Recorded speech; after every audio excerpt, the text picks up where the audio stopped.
السلام علیکم میرے عزیز و اقارب، میرے عزیزوں میں ہوں افتخارفی، اور میں آپ کو بتاؤں کہ ریس کورس لاہور کا ایک بہت پرانا پارک ہے جہاں جاگنگ ٹریک لاہور میں سب سے پہلے بنا تھا، اور میں وہاں عرصہ 20-22 سال سے واک کر رہا ہوں۔ میں آپ کو 15 سال پرانی تقریباً ایک بات سناتا ہوں۔ میں جب وہاں واک کیا کرتا تھا، سٹارٹ کی تھی، تو وہاں ایک کوئی 90 سال کے ایک سفید رنگ کے بوڑھے، ان کے سفید بال تھے اور کلین شیو تھے وہ، اور ایک اپنے وہ سوٹ پہن کے آتے تھے 2 پیس 3 پیس، اور اسی رنگ کی انہوں نے کیپ پہنی ہوتی تھی، اور ان کے ساتھ ایک بڑی خوبصورت ایک بڑھیا تھیں جو ان کی بیگم صاحبہ تھیں، اور وہ سٹک پکڑ کے واک کیا کرتے تھے بڑے آہستہ آہستہ، اور وہ جب بھی میرے پاس سے گزرتے یا کسی کے پاس سے گزرتے تو بڑی پاٹدار آواز میں کہتے تھے السلام علیکم، تو ہم سارے جواب دیا کرتے تھے وعلیکم السلام۔ تو میں ان کے بارے میں سوچا کرتا تھا یہ بزرگوار کون ہے اور مجھے سلام کیوں کرتے ہیں۔ میرے اندر یہ ایک سوال پیدا ہو گیا، تجسس پیدا ہو گیا۔ دوستو ایک دن میں واک کر کے آگے اسٹڈی میں بیٹھا، تو وہ دونوں میاں بیوی اسٹڈی میں بیٹھے ہوئے تھے اور انگریزی اخبار پڑھ رہے تھے، ریس کورس پارک کی اسٹڈی جو تھی۔ میں ان کے وہاں جا کے بیٹھا تو انہوں نے مجھے دیکھتے ہی اتفاق سے کہا السلام علیکم۔ میں کہا جی وعلیکم السلام۔ میں ان کے پاس بیٹھا تو مجھے بات کرنے کا موقع ملا، تو میں نے کہا سر میں آپ سے پوچھنا چاہتا ہوں، آپ ہر گزرتے شخص کو جو آپ کو کراس کرتا ہے واک کرتے ہوئے، آپ سلام کیوں کرتے ہیں؟ آپ تو مجھے نہیں جانتے، مجھے بھی سلام کرتے ہیں، اور میں عمر میں آپ سے بہت چھوٹا ہوں۔ انہوں نے بڑی خوبصورت بات بتائی جو میں آج آپ کے ساتھ شیئر کروں گا۔ وہ کہتے ہیں کہ میں ایک بڑا ریٹائرڈ فوجی افسر ہوں، اور میں نے 65 کی جنگ بھی لڑی، اور میں نے ساری جنگیں لڑی جو پاکستان میں ہوئی، اس سے پہلے کی بڑی ایک ہسٹری تھی ان کی۔ اور وہ کہتے ہیں کہ جی میری بڑی عزت تھی اور بڑا احترام تھا، اور آج بھی ہے، لیکن میرے اندر ایک بری عادت یہ تھی کہ میں ابیوز کیا کرتا تھا، مجھے گالی دینے کی عادت تھی۔ تو کہتے ہیں کہ میں نے 70s کے آخر میں جب ڈرائیور کی عموماً تنخواہ جو ہے وہ 700-800 روپے مہینہ ہوتی تھی، کہتے میں نے ایک ڈرائیور رکھا جس کا نام صابر تھا، وہ ایک گاؤں سے آیا تھا، ایک نوجوان اور بڑا ماہر ڈرائیور تھا۔ تو میں نے اس کو نوکری پہ رکھا اور میں نے اس کی تنخواہ رکھی 1600 روپے مہینہ۔ اچھا صرف 1600 روپے مہینہ تنخواہ نہیں تھی، بلکہ صابر کو اور اس کی بیوی بچوں کو انیکسی میں انہوں نے رہنے کے لیے جگہ بھی دے دی، اور 2 ٹائم کا کھانا بھی کوٹھی سے ہی جاتا تھا ان کی۔ تو وہ کہتے ہیں کہ جی میں نے صابر کے ساتھ بھی وہی رویہ رکھا جو میں لوگوں کے ساتھ رکھتا تھا۔ صابر میرے پاس کو 5 سال رہا، بڑا اچھا تھا، نظر جھکا کے رہتا تھا، اور مطلب کوئی سیکرٹ آؤٹ نہیں کرتا تھا، کیونکہ سیکریسی بھی ہوتی ہے انسان کی۔ لیکن میں کچھ عرصے سے دیکھ رہا تھا اس کی کچھ نظریں بدلی ہوئی تھی۔ تو ایک دن ایک بڑا سرکاری تقریب تھی جہاں سے میں بڑی تعریفیں بٹور کے جب گھر واپس لوٹا ہوں، رات کا وقت تھا، دیر ہو چکی تھی، تو اس نے گاڑی جب ریورس کی تو وہ گملے سے ٹکرا گئی اور گملہ ٹوٹ گیا۔ کہتے مجھے بڑا شدید غصہ چڑھا، اور میں نے اس کو غصے کے عالم میں بہت برا بھلا کہا، اور میں نے جو میرا انداز تھا میں نے اس کو ابیوز کیا۔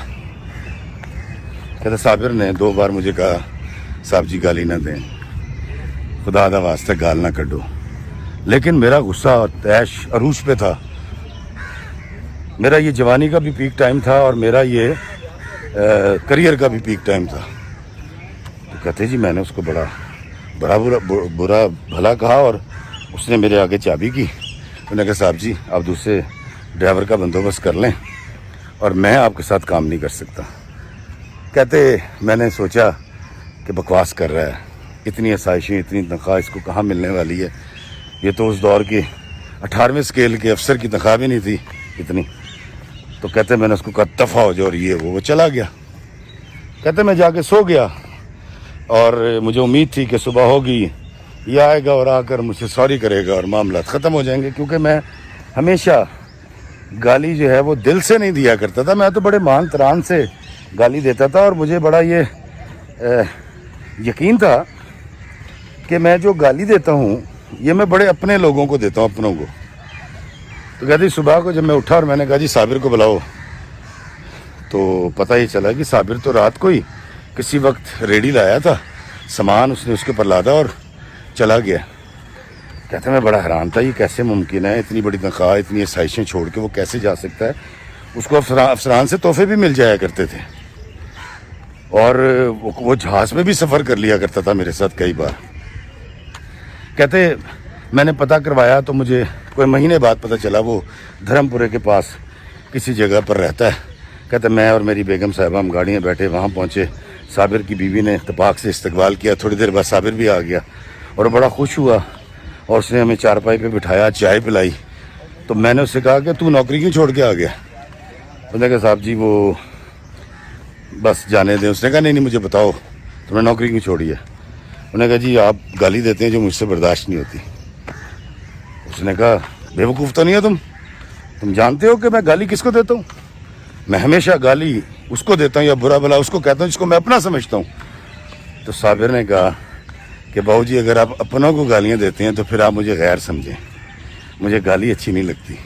میرے پاس کچھ نہیں ہے لیکن میرے پاس میری عزت نفس ہے جو میں کسی کے ہاتھوں پامال نہیں کروا سکتا.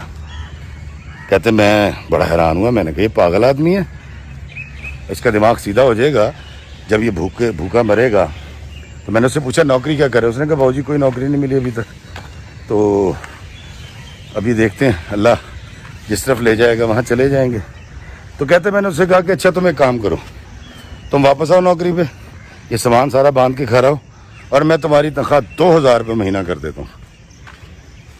اس نے کہا نہیں بہو جی میں 2000 روپے نہیں چاہیے.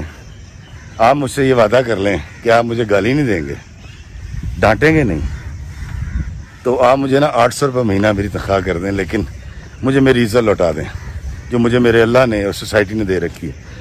وہ صاحب کہتے ہیں جی کہ میں نے کہا تم بے وقوف آدمی ہو اور بھوک تمہاری اکڑ نکال دے گی, تمہارا دماغ صحیح ہو جائے گا اور تم آؤ گے. یہ کہہ کر کہتے میں وہاں سے واپس آ گیا.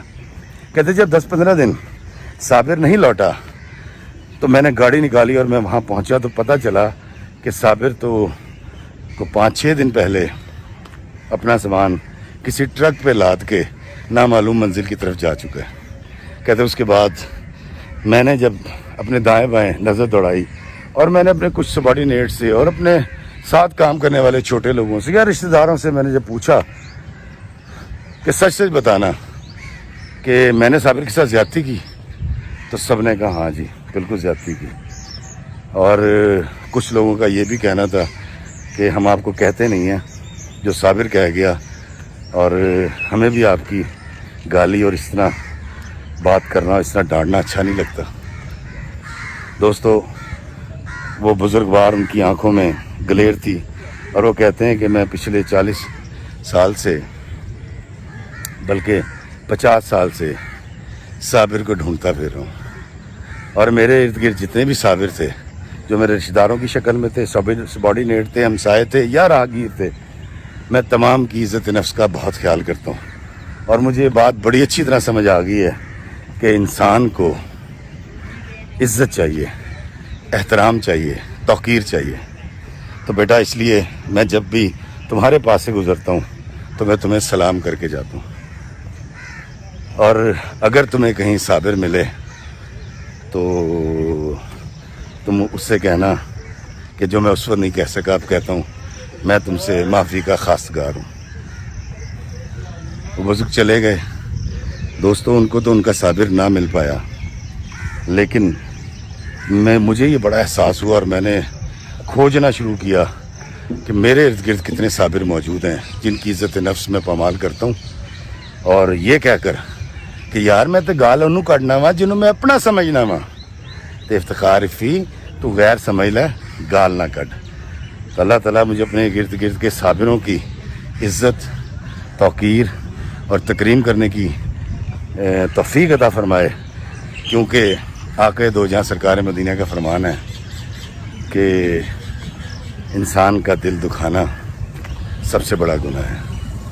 اللہ ہمیں آسانیاں عطا فرمائے اور آسانیاں تقسیم کرنے کا شرف عطا فرمائے. آمین. السلام علیکم ورحمۃ اللہ وبرکاتہ.